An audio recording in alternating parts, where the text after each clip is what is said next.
եք առանձնացրել, բայց օրը բացվում է, լսում ենք, որ էլի մեկի տուն են մտել խուզարկություններ։ Այսօր առավոտյան մտել էին Արեգ Կարապետյանի առանձնատուն,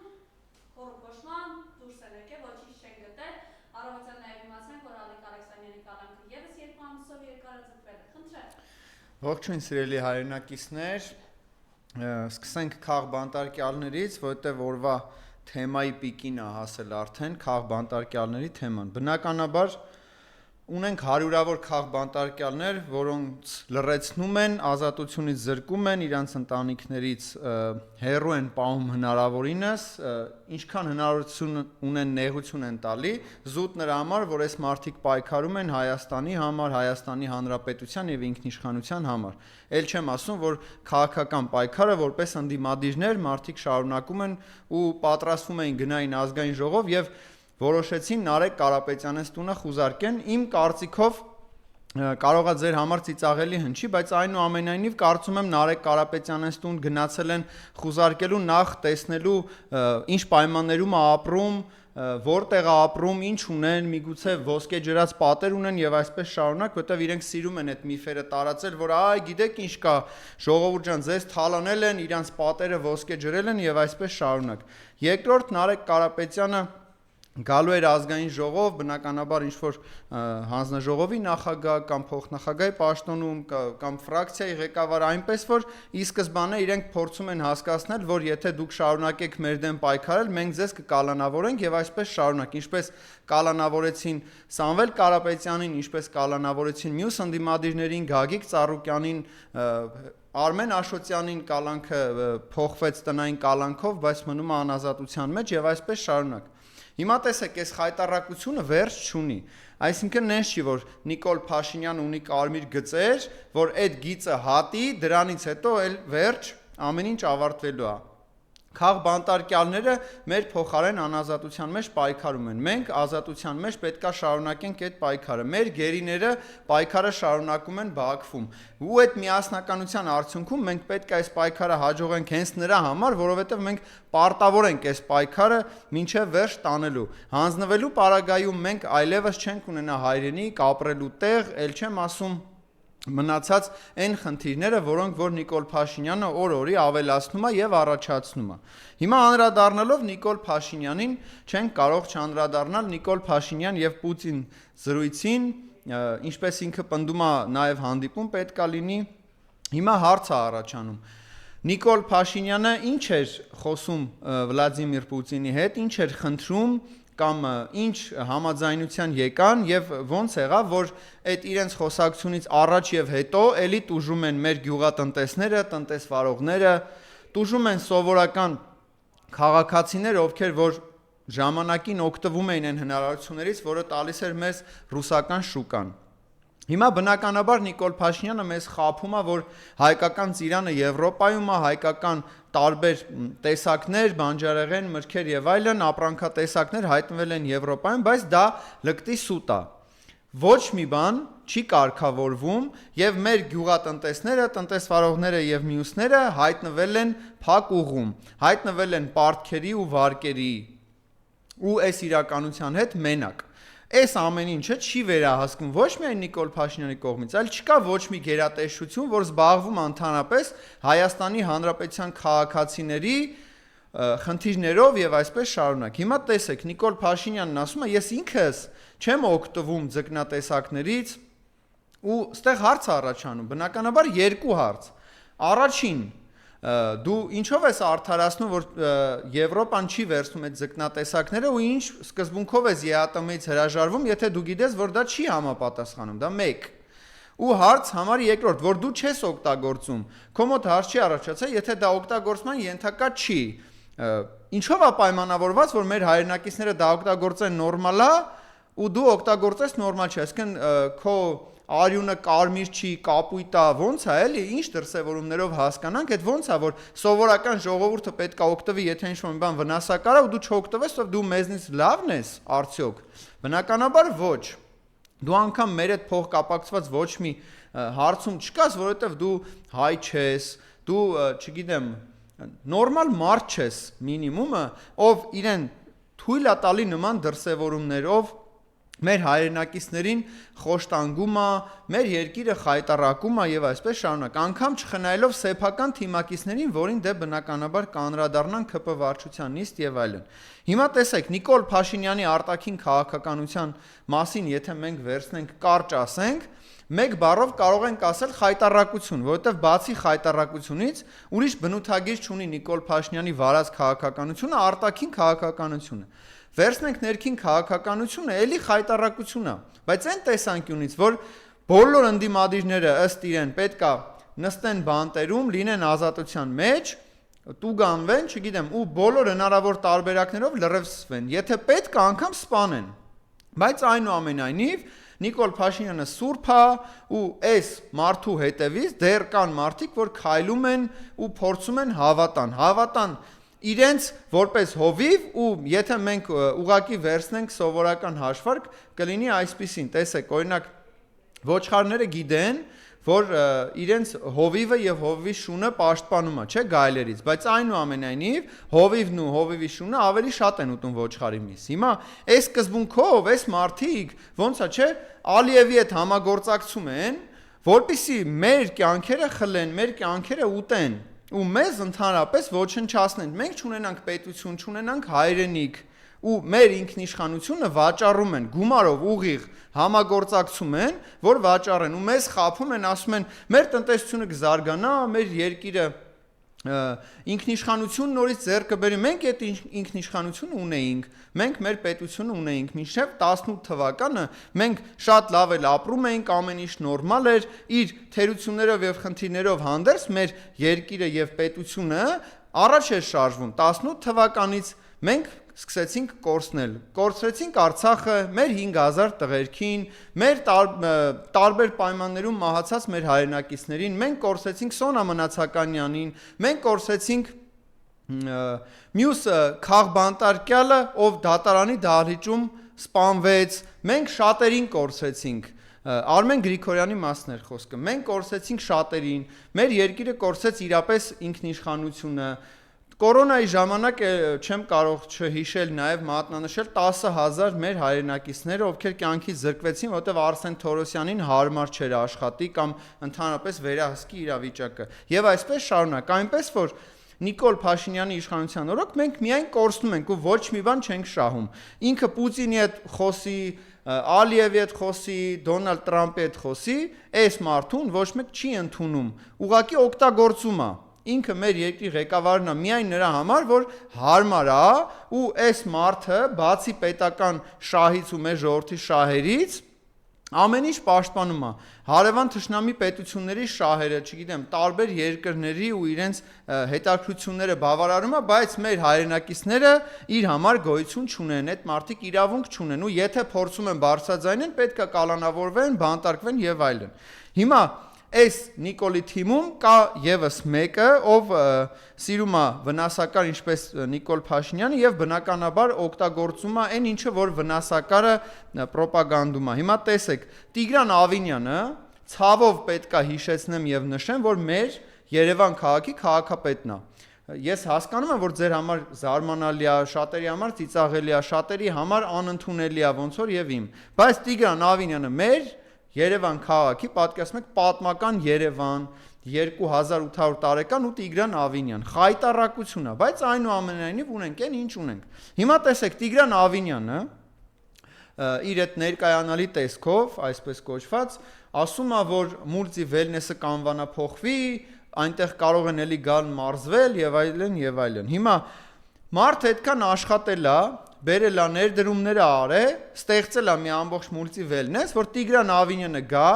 օգտագործեն իրենց պետական լծակները, խախտեն բոլոր հնարավոր օրենքները ու փորձեն վերցնեն իրենց ու անունը փոխեն եւ այսպես շարունակ։ Հիմա այդ նույն սկզբունքով ես առաջարկում եմ, որ Սևանի առանձնատունը, որ Տիգրան Ավինյանն ու հերը սարքում են, վերցնենք, անունը փոխենք, սարքենք հանգստի գոտի, թող մեր հայրենակիցները գնան օգտվեն։ Այդ նույն սկզբունքով է։ Որտեղ է Տիգրան Ավինյանը աշխատել $500,000, էլի։ Կամ Տիգրան Ավինյանի հերը կյանքում $500,000 ունեցել է, մոտիկից տեսել է, որ մի հատ էլ $480,000 առանձնատուն են Սևանում սարքում։ Բայց այդ գումարները իրանց որտեղից, այդ օրինական ծագման գումարները աշխատել են հերուտղա կամ ընտանիքով աշխատել են ու այդ առանձնատունը ունեցել են, բնականաբար ոչ։ Այդ նույն սկզբունքով կարող ենք այդ տուն անվանափոխել կամ պետականացնել, որպեսզի մեր հայրենակիցները կարողանան ազատ օգտվել եւ այսպես շարունակ։ Ու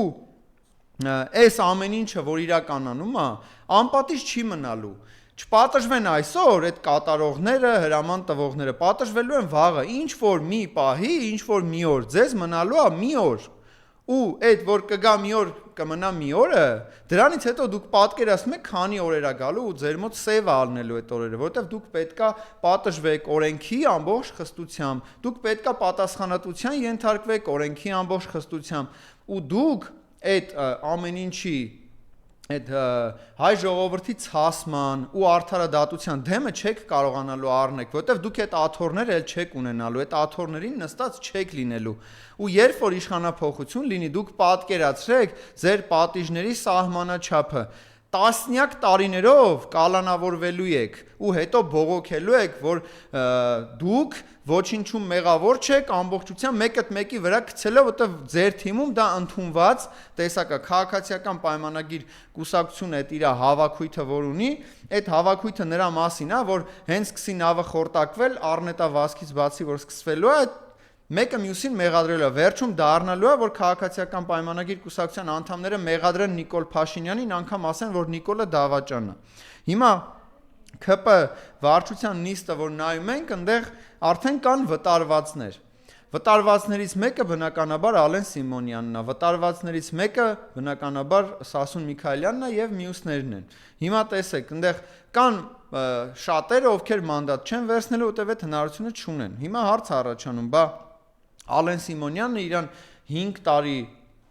հնարավոր բոլոր տարբերակներով, հնարավոր բոլոր լծակները օգտագործելով փորձում էր հաճոյանալ Նիկոլ Փաշինյանին, որպեսզի շարունակեր պաշտոնավարել, իր երազանքների պաշտոնը ունենար եւ այսպես շարունակ։ Հիմա Ալեն Սիմոնյանը վտարվածի կարգավիճակով ուղղակի ապրում է այդ իր կյանքը ու ես չեմ կարծում ինքը ոնց է իր հետագա կյանքը պատկերացնում, ինչով է պետք զբաղվել ու ինչով է ինքը զբաղվելու, բայց այնուամենայնիվ մինչև իշխանափոխություն ժամանակ ունի, կարող է միտեղ ընդունվի, միտեղ աշխատի, մինչև համենայն դեպս իր երազանքը չի իրականանա, ինքը երկրի նախագահ չի դառնա, ազգային ժողովի նախագահ էլ չի։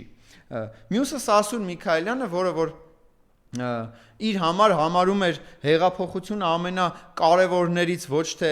ամենաառաջինը, այլ իր համար հեղափոխությունը ավելի կարևոր էր, քան ընդհանրապես Արցախյան գոյամարտը, ազատագրումը Արցախի ու այդ մեր ընդհանուր պետության ստեղծումը, այսպես կոչված։ Հիմա տեսեք, ինքը ուրացել է իր մարտական ընկերներին, էլ չեն քննարկում, բայց Երկրապահ միությունը քանդվում է, որ իր ընկերներ հիմնադրել, ինքը էլ ԵԿՄ-ում չկա, պատգամավորական մանդատ չունի, իր համար մնացել է մեկ բան, որ հայհոյանքը օրհնանք է։ Հիմա Ալեն Սիմոնյանի հետ կարող են պայմանավորվել, իրար հետ հավաքվեն ու քննարկեն ընդհանուր իրավիճակը, որը որ ստեղծվել է իրենց մոտ։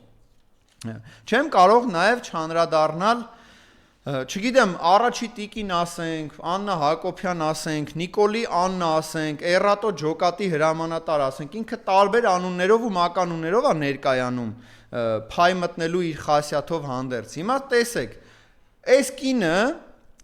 տվյալ հայուհին, կներեք, որ իրեն հայու եմ, բայց այնուամենայնիվ տվյալ Աննա Հակոբյան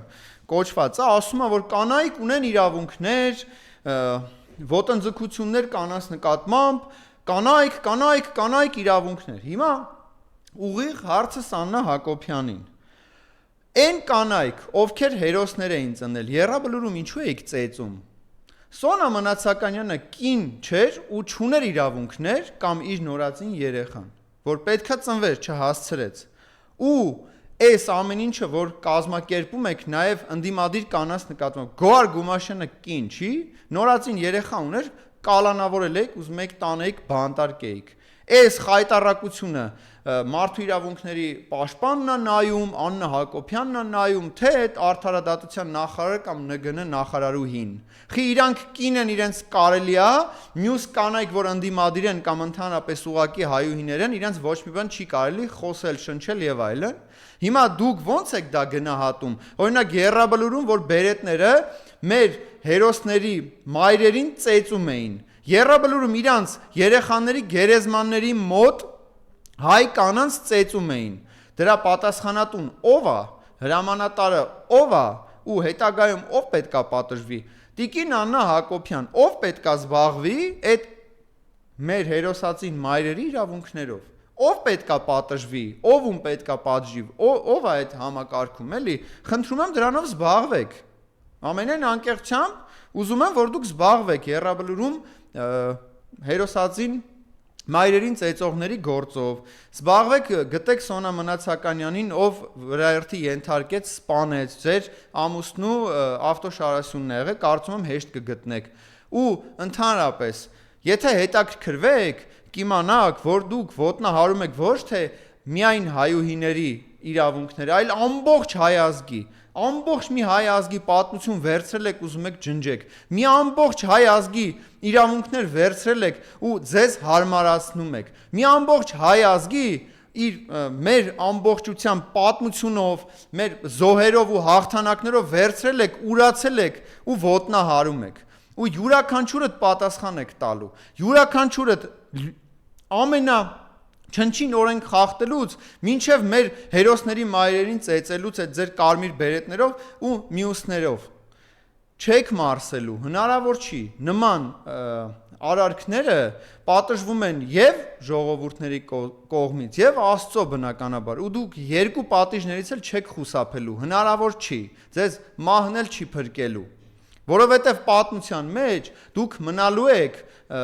ազատագրողներին դատողներ, դուք մնալու եք Արցախ հանձնողներ, դուք մնալու եք մարդիկ ու իշխանություն, ովքեր որ մեր զոհվածների մարմինները մեշոկների մեջ պատվալում էին պահում, դուք այդ իշխանությունն եք ու այդ իշխանությունն էլ մնալու եք ամբողջ պատմության մեջ, անկախ նրանից ով կգա իշխանության, դուք այդքան ստոր իշխանություն եք եղել, որ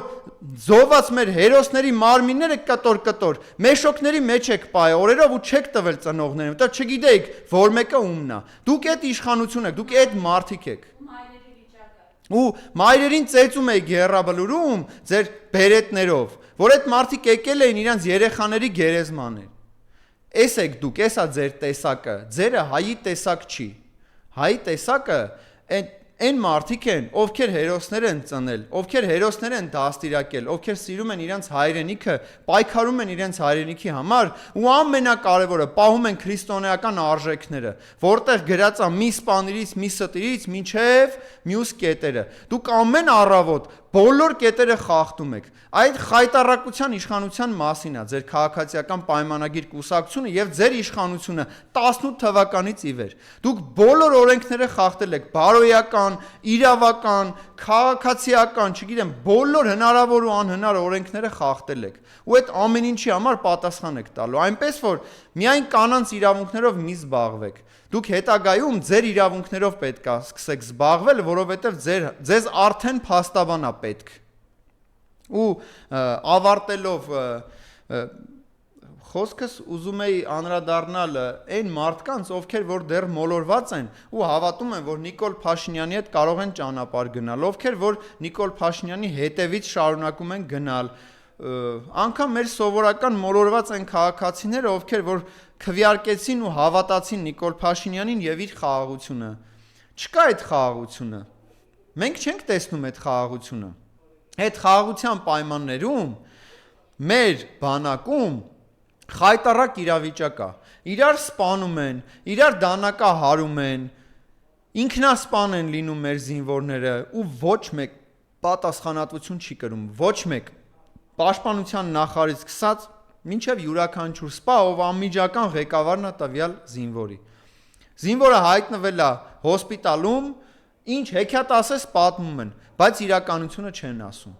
Կոծկում են, ծածկում են մեր բանակի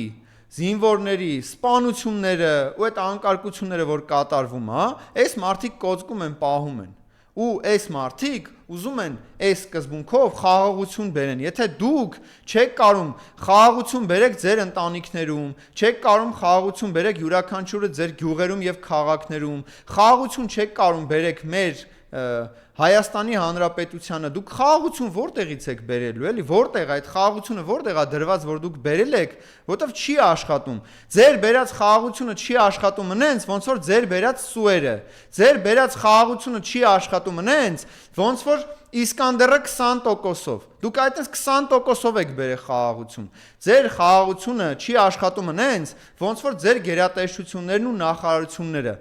Ձեր բերած խաղաղությունը չի աշխատում այնց, ոնց որ չեն աշխատում ձեր յուրաքանչյուր падգամավորից սկսած մինչև թաղապետարանի աշխատակիցներ։ Դուք ուղղակի չեք աշխատում, դուք հանցավոր անգործության մեջ եք։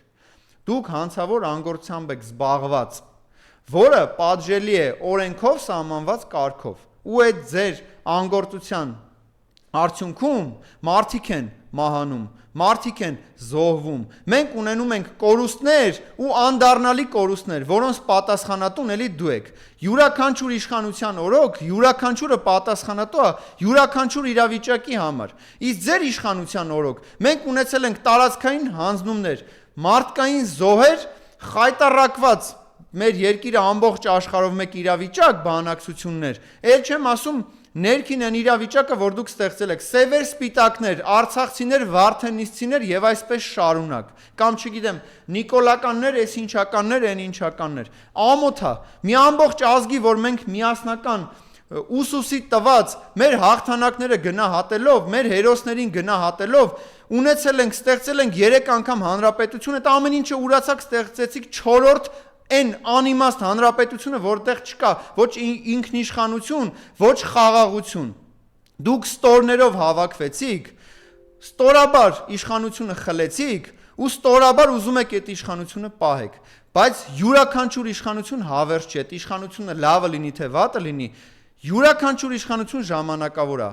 Սպասեք ձեր այն պատասխանին, որը կտա հայ ժողովուրդը, եւ լավ փաստաբաններ գտեք։ Ես եմ շնորհակալ։